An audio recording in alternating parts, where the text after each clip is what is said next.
It makes you think about all those things in your own life that you don't want to put off anymore. How do we know they're coming? They're coming. Ready?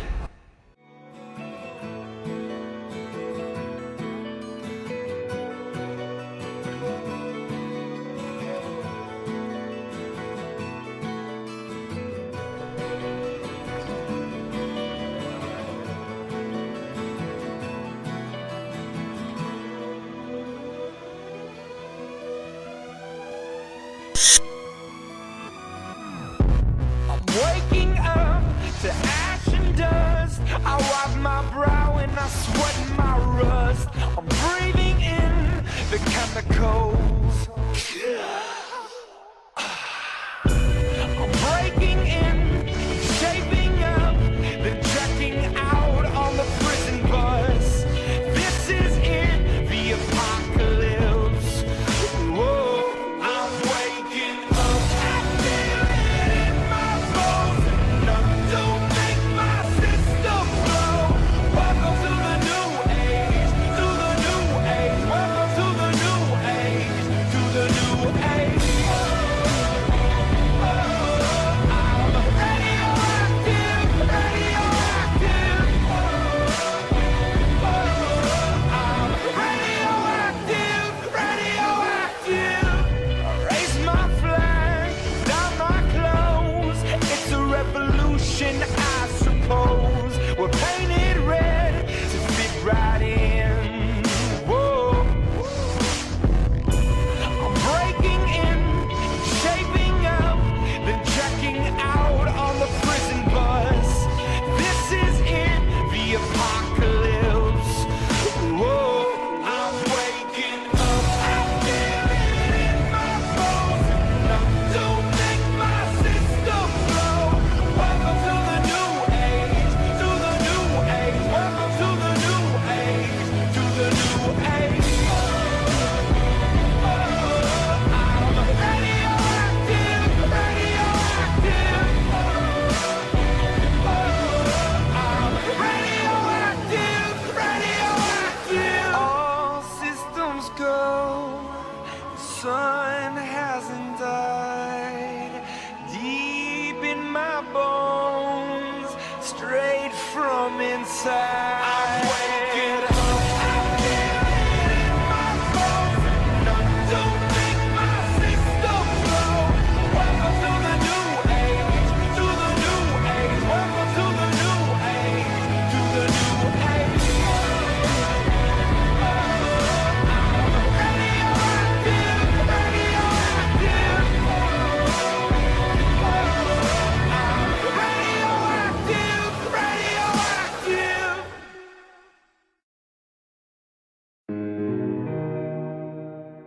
The things that I'm going to tell you about today are horrendous, but the flip side of it is some of the things that the New World Order and the Illuminati know, if they were put to good use, would be fantastic. But if you saw what I've seen, it would make you angry that these people are taking what could be used for the elevation of mankind, and they're using it to enslave us. Evil men have already divided up the world into regions, and they've got it all planned. They want to rule the world. Their goal is to reduce the population to 500 million, with a few of them as the elite get to rule the world. God has plans for the world, and so does Satan. And Satan's plan is no people here, maybe just a few, and a one world government. The Bible says perilous times shall come. The people will be fierce, despisers of those that are good. Christians are going to be absolutely hated. Its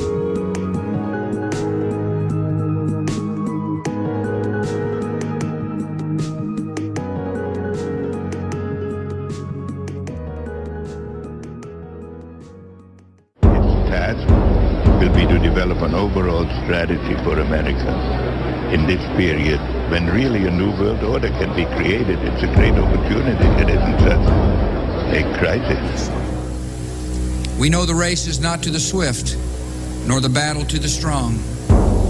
Do you not think an angel rides in the whirlwind and directs this storm? But I do have one question. During the crisis or any time that you're aware of, has the Federal Reserve or Treasury participated in any gold swaps arrangements? The Federal Reserve does not own any gold at all. We have not owned gold since 1934. Congress shall now vote for approval of H.R. 8791, the Homeland Terrorism Preparedness Bill. Said bill requests emergency response funding up to and including, I'm sorry, this section is classified.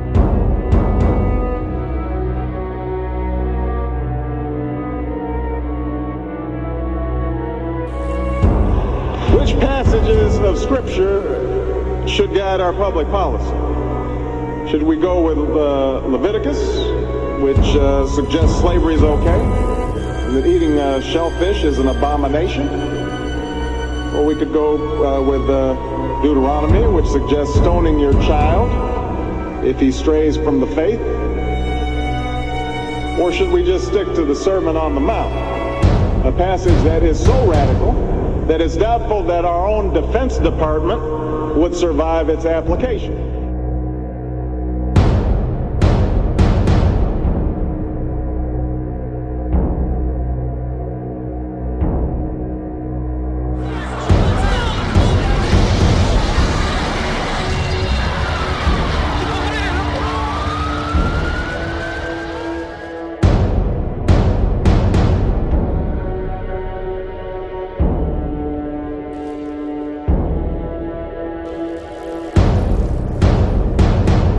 Readings have told me, for what it's worth, that some of us will be able to have ascended abilities. I mean, full-on ascended abilities prior to the actual shift happening.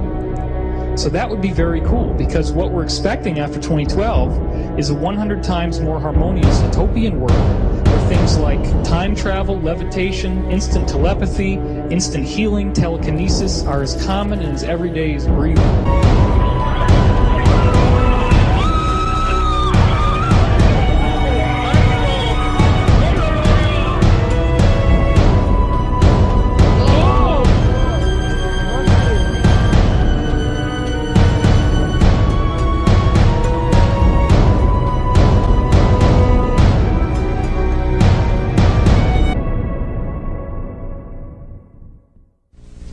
I want to tell you about a few of the things that I have learned during these last 5 years of intensive research.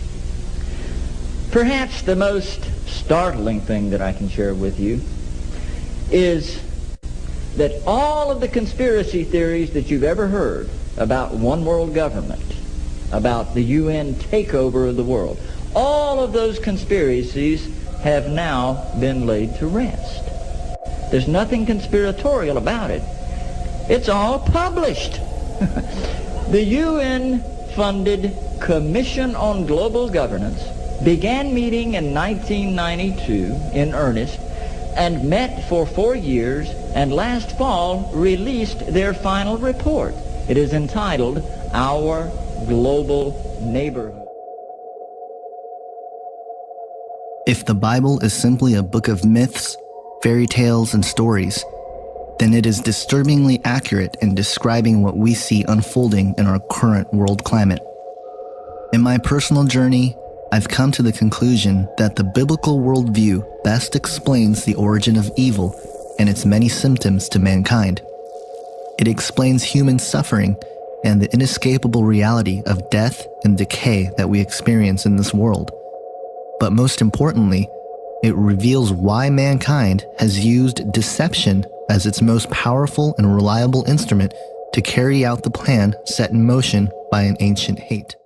This sacred mission of the world elite has been the primary motivation for the establishments of several layers upon layers of systems in this world.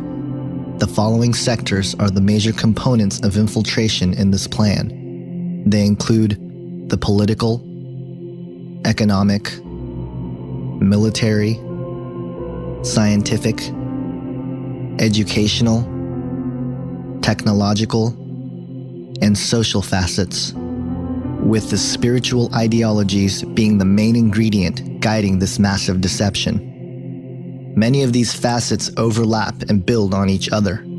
Using these various components of human society, the world elite are tirelessly working to allow the formation of a one-world currency, massive depopulation, a one-world religion, and of course, a one-world government. With the speed at which things are changing and evolving, never in human history has this plan been more attainable than today.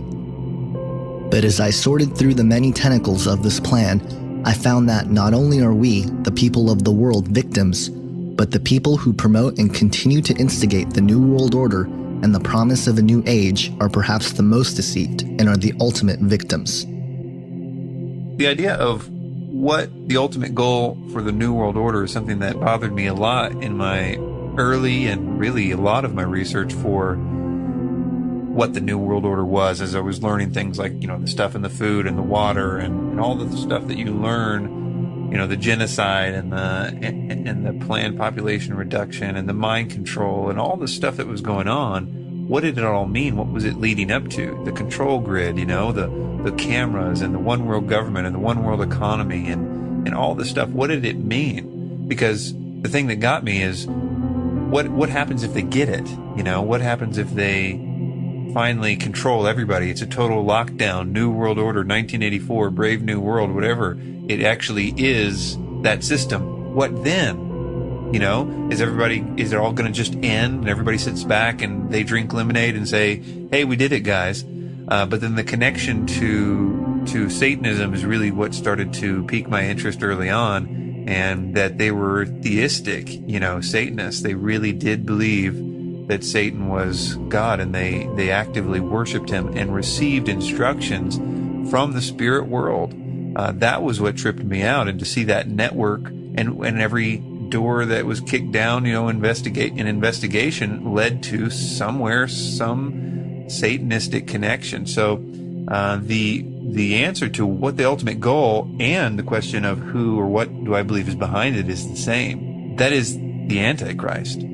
The system is being built around us, the control grid, the economy, everything is being built to force everyone to worship the Antichrist.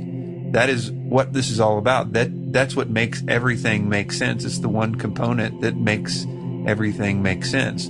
And so what is behind it is a spiritual agenda, as it says in Ephesians 6:12. But it's also something that experientially that you can see in the research of the New World Order, that they are attending rituals, they are receiving instruction from those rituals, and that instruction is to do the nuts and bolts things, to create the system, to do this, to do the poisoning or whatever, all the different conspiracies that are a part of that have some sort of mechanism or use in this future world government, world religion, world economy, which has one purpose, isn't to extract the worship of humanity for an ancient cherub. Tom Horn, in his book Apollyon Rising 2012, stated, quote, "Behind the scenes and beyond view of the world's uninitiated members, the alchemy and rituals of the occult masters, Illuminists, Masons, Bonesmans, Bilderbergers, and Bohemians have combined to harmonize so completely within recent U.S. foreign and domestic policies as to clearly point to a terrifying civil conjuncture, a near future horizon upon which a leader of indescribable brutality will appear. Although this false Prince of Peace will seem at first to hold unique answers to life's most challenging questions, ultimately he will make the combined depravities of Antiochus Epiphanes, Hitler, Stalin, and Genghis Khan look like child's play." So I really see what's going to happen there is there's going to be some person who's just born as a man, he grows up, I believe he's going to be part of the secret societies, he's going to have tremendous influence and power and access to all kinds of high-tech stuff, and among that will be the process known as recombinant DNA. And with recombinant DNA, you can actually open up a gene or a DNA strand, and you can insert a foreign gene into that. So I think what's going to happen is he's going to take Satan's DNA, Satan's genetic code, and he's going to insert it into his own body. And then he is going to become a chimera. He's going to become the beast by actually going through this transformation. The crazy thing is that we have the technology. We know that the sons of God came and did this back in the days of Noah. So we have a biblical precedence for this. And I think we're seeing these kinds of things happening already today.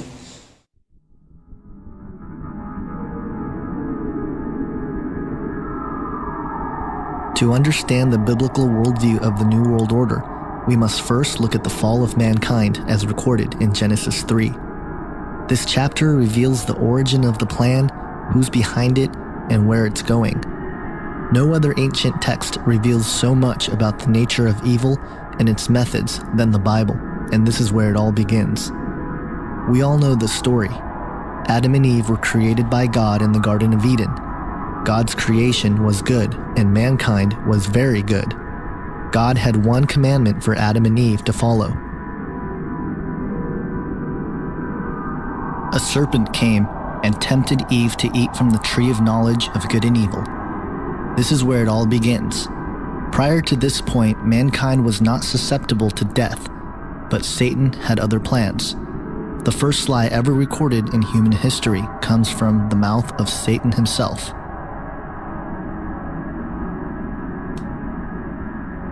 Satan, being the father of lies, was able to redefine what good meant. Upholding to the traits of a great deception, Satan's lie contained some truth.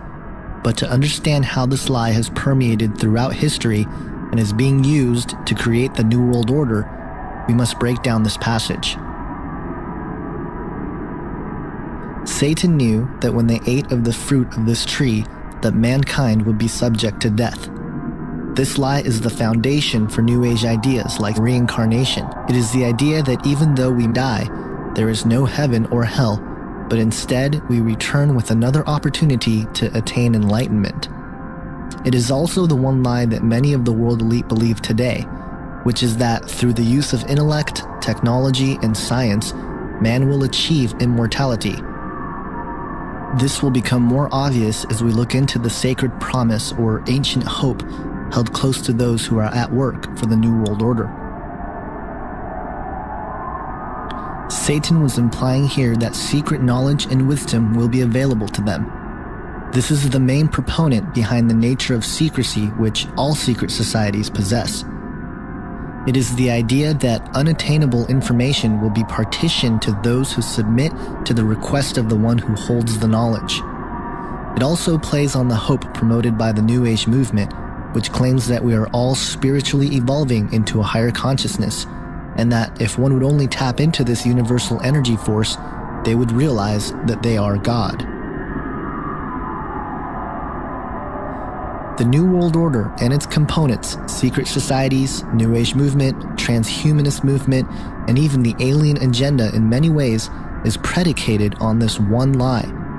The idea that man would become God is the elusive carrot on a stick that has been behind many, if not all, of man's attempts to acquire power, authority, and dominion over the masses while conquering death and nature in the process.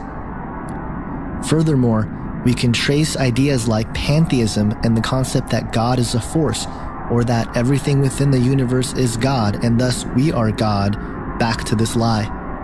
It is the ultimate deception because it plays on human pride. It is the driving force behind ideas such as morality is relative and karma. It is the denial of evil and accountability to sin. This is the core of the Luciferian doctrine.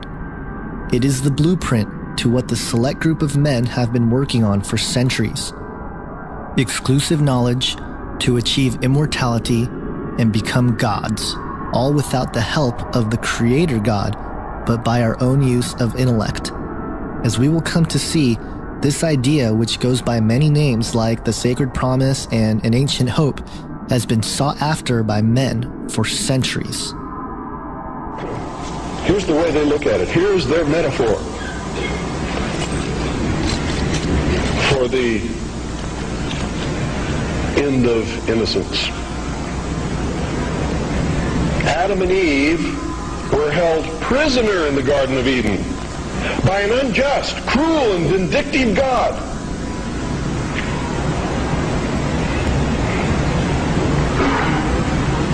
Until Lucifer, through his agent Satan, set man free from this garden by giving him the gift of intellect. Through the use of intellect, man will conquer the earth, will conquer nature, and will himself become God. It's taught in every Masonic temple in this land. Every secret brotherhood, every secret society, every mystical temple, every occult organization teaches the Luciferian philosophy.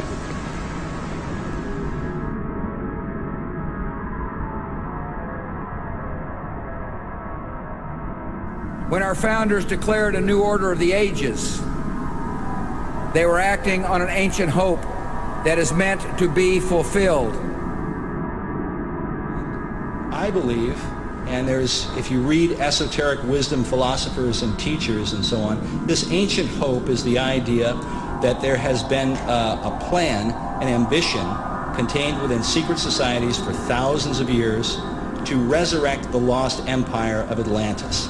And for those who don't know, the whole idea of the new Atlantis and the New World Order and the New Order of the Ages are, if you read the writings of these societies, they are all one and the same thing.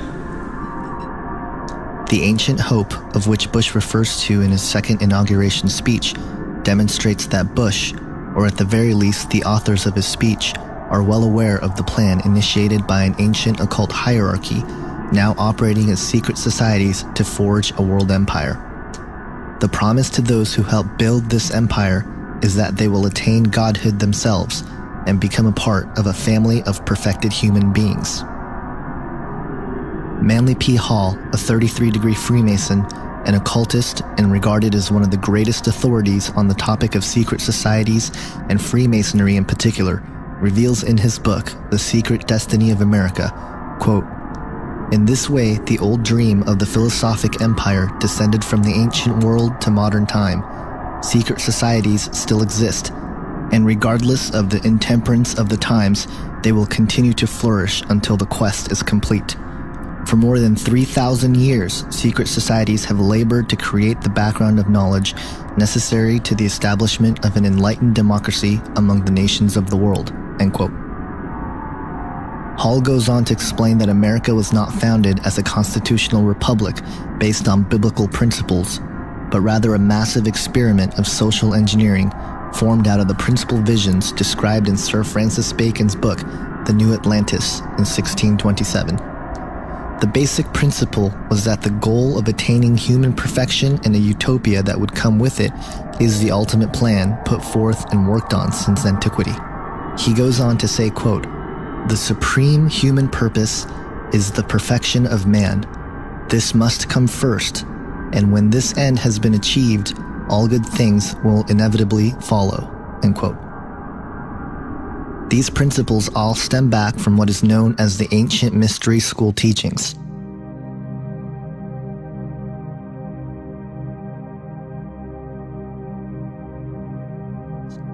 The ancient mystery school teachings is an esoteric, spiritual wisdom and philosophy passed down by the initiated elite for centuries. It is in fact one and the same as the Luciferian doctrine that one day man will become God through the use of his own intellect. This is the religion of the New World Order, which is operating in various degrees under various secret societies, cults, and even high-ranking religious circles. The origin and understanding of the mystery schools and its history can be found in theosophical writings. Keith Thompson, in his film Aquarius, Age of Evil, does a full expose on the founding of theosophy, its connection to secret societies, the New Age movement, Zeitgeist, and ultimately the New World Order. In a document entitled The Mystery Schools, written by Grace Noach of the Theosophical Society, reveals the origin of the ancient mystery teachings. She opens the document, quote, "Millions upon millions of years ago, in the darkness of prehistory, humanity was an infant, a child of Mother Nature, unawakened, dreamlike, wrapped in the cloak of mental somnolence. Recognition of egoity slept, instinctual consciousness alone was active. Like a stream of brilliance across the horizon of time, divine beings, Manasatputras, sons of mind, descended among the sleeping humans, and with the flame of intellectual solar fire lighted the wick of latent mind, and lo, the thinker stirred. Self-consciousness wakened, and man became a dynamo of intellectual and emotional power, capable of love, of hate, of glory, of defeat. Having knowledge, he acquired power. Acquiring power, he chose. Choosing, he fashioned the fabric of his future, and the perception of this ran like wine through his veins, end quote. She goes on to explain the Atlantean connection as, quote, time marched on and the race waxed lustily in power.